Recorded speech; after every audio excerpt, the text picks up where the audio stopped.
Chairman of the House Ways and Means Committee, Kevin Brady, joins us now to talk about tax reform, and thank you for doing this. Thank you. Right off the top, I know that simplicity is key as part of this overall reform. The postcard concept, is this realistic? Will you be able to get everything necessary on this card? You know, it is, and so our goal is, because we've been listening to the American public, and our point is this isn't our tax code, it's theirs. And what we've heard for them is they want it simpler and fair. So the postcard will work for 9 out of 10 Americans. Works for families who they just want simpler code, lower rates so they can keep more of what they earn. We protect more of the first dollars that families earn, really important. We really cut the rates in half for savings investment. We're not a nation of savers. We want to help people do that. And it keeps all the key things on there. One of the provisions of the House blueprint, and also that's being talked about with the administration, is raising the standard deduction.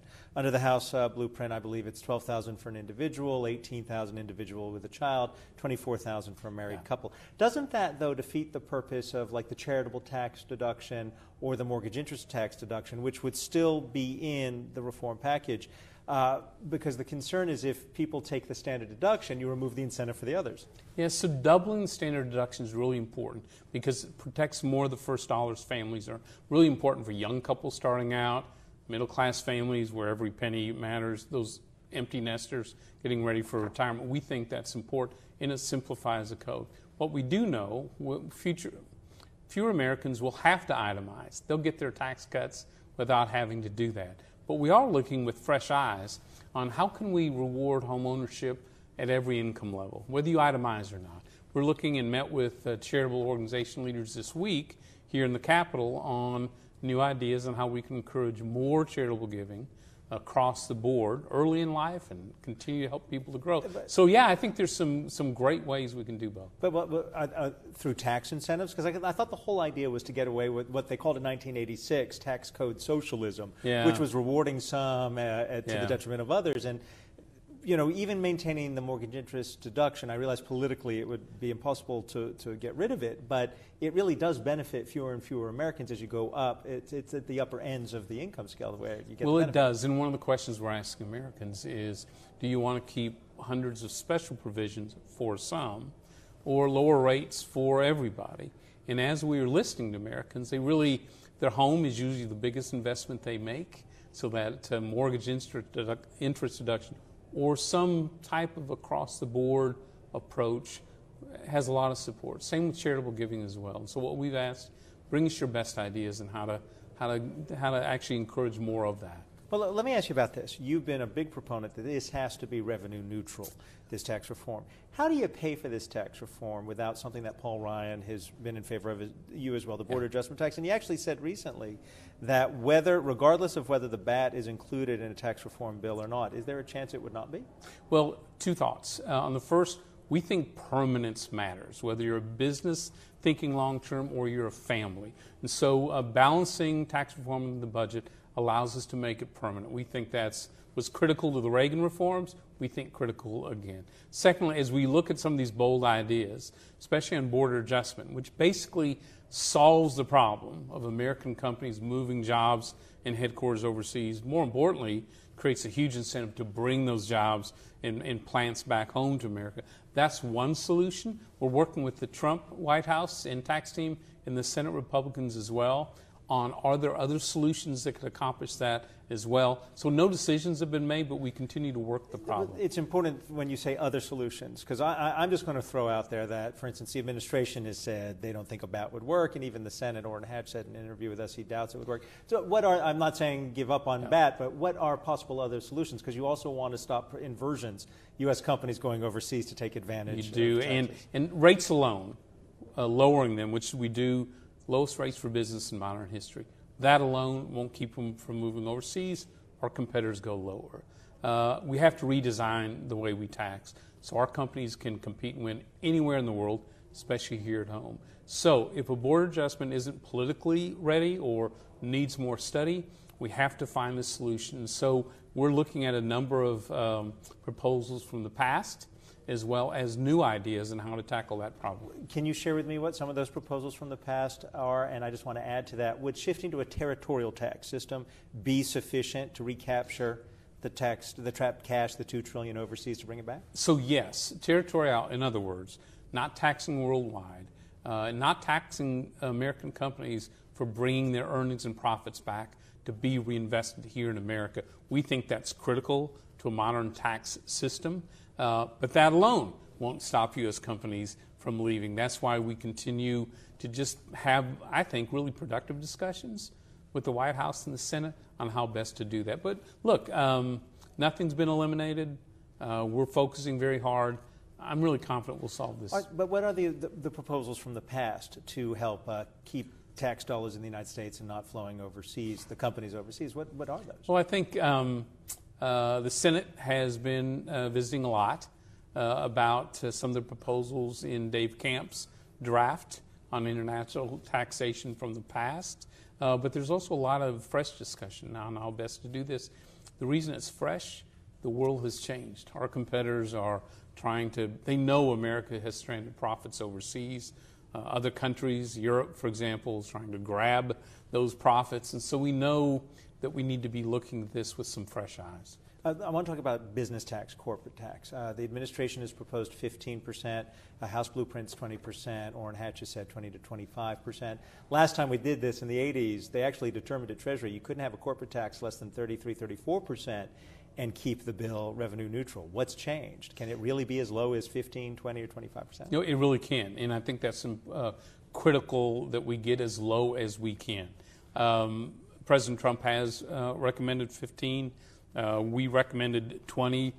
We ought to shoot for those goals, at least to that 20% level. And it is achievable. In fact, the House Republican blueprint with those low rates, not just for corporations, but mom and pop businesses around the country have a dramatic rate cut as well. We do all of that and balance within the budget. Well, let me ask you, because just yesterday, the Tax Policy Center did what you could call a score of the president's proposal, although we don't have details, but they did a score on the outline, and at best, they came up with a loss of $3.5 trillion over 10 years.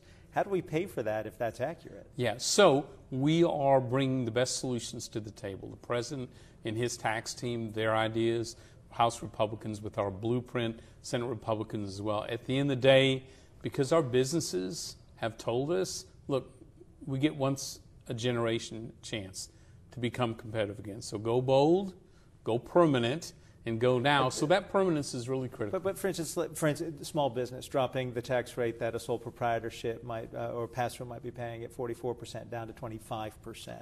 How do you make sure people don't take advantage of that? Say someone who's running a hedge fund in New York. What legal mechanism do you put in place to make sure? So that's one of the challenges. But think about the upside of this. In the past, well, under the current tax code, you can't tell the difference between Michael Jordan and Michael the local plumber. So Michael, local plumber, pays extraordinarily high taxes. We're proposing for the first time that not just ExxonMobil gets a chance to reinvest more in America, but we lower those rates for that local business as well. We think that's critical.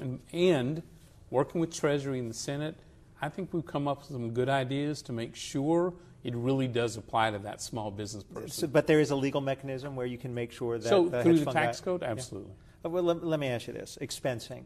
This proposal about 100% deduction for the investment. If I'm a company, I buy a new tractor, I deduct the full cost then, no more depreciation. Why is that beneficial? But why would that? It comes at a cost. You can no longer deduct the net interest expense. And then wouldn't that hurt businesses like commercial real estate or even farmers who have to borrow on a continuing basis to finance their operations? So the goal of this is to unlock business investment because, and really that provision, just full and unlimited expensing, immediate write-off of capital investment, buildings, equipment, software, and technology, drive Main Street growth. But for not for the reason you think. It's because all those investments go to productivity. That productivity of the American worker, which has slipped 8 years, drives the U.S. economy, wages growth in a big way. So we are going bold in that area. And what we're proposing as a trade-off to make sure this is balanced within the budget is that that interest deductibility not be deductible. We are going to make exceptions for that small business and the farmer. We're looking at exceptions on land, and we're working with the real estate community to make sure we've got the right solution there. Some of these buildings are big.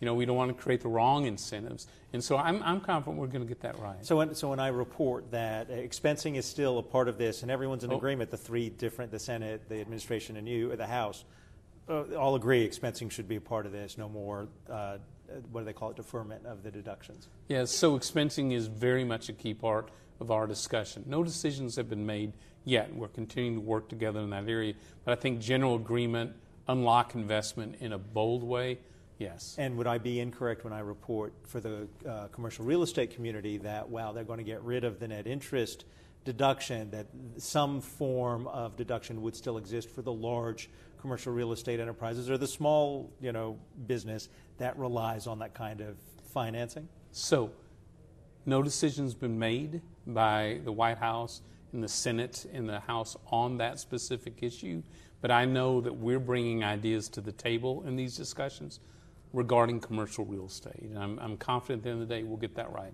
So the other thing that I wanted to ask you about is when I hear Orrin Hatch or even members of the administration say we can do tax reform that isn't revenue neutral, why are they mistaken when they say that? Say that again, Adam. I've heard different parties, whether it's in the Senate, in the administration, have said perhaps we can do a tax reform package that is not revenue neutral. You can't do the reconciliation if it's not revenue neutral. So how do you do that? You can do reconciliation. You can use that process, but it won't be permanent. And I'm one of these people that believe that if we want the greatest growth for the greatest number of years, make it permanent. Go bold, but make it permanent, balance it within the budget. I really think that's a critical part of tax reform. And by the way, we can do that. Should we, as I wrap up with you, part of paying for the tax cuts is making sure that there is still revenue to cover these. Is it time to reconsider a notion that was considered in the 80s but then done away with, maybe tax benefits like health care benefits? Or I know that the House Blueprint says not taxing retirement benefits, but is there a way to tax benefits? So we're not looking at any of those ideas. We're really looking at all those special provisions, and there are hundreds of them in the code that benefit some. And so we think the American public would like to know that without those special provisions, we could lower the rates on every family, on every business, and create more jobs. So that's the discussion we're having with the American public. August, September, October are going to be very important months. Last question for you. Gary Cohn from the administration has said second week of September we'll see the bill. You're the committee, you're the chairman of the committee that's writing the bill. Are we going to see it in the second week of September? So my focus is on 2017 and delivering this to the president's desk this year. That fits in with the general timetable to do that. We haven't settled a date yet on that specific action, but I will tell you this. I really like the pace and the substance of the discussions. I haven't seen anything that knocks us off the timetable for this year. Anything you'd like to add? No, just that, look, this is once-in-a-lifetime opportunity. We can't make a few tweaks and call it a day. We can't shoot for average and middle of the pack. That's why we're shooting for a tax code built for growth that leapfrogs America to the lead. One follow-up real quick. The original House Blueprint was contingent upon all the Obamacare taxes being repealed. That looks like it will not happen. Does that throw a wrench into the blueprint that the House Republicans proposed? So actually the blueprint didn't rely upon those taxes or incorporate them in there, but we've long said that those Obamacare taxes are very damaging to the economy. They need to get out of this economy. That's why they're in the health care bill, and I'm hopeful at the end of the day Senate repeals them. But whether they do or don't doesn't jeopardize the tax reform bill that we will eventually get to when we get a budget reconciliation after 2018. Yep.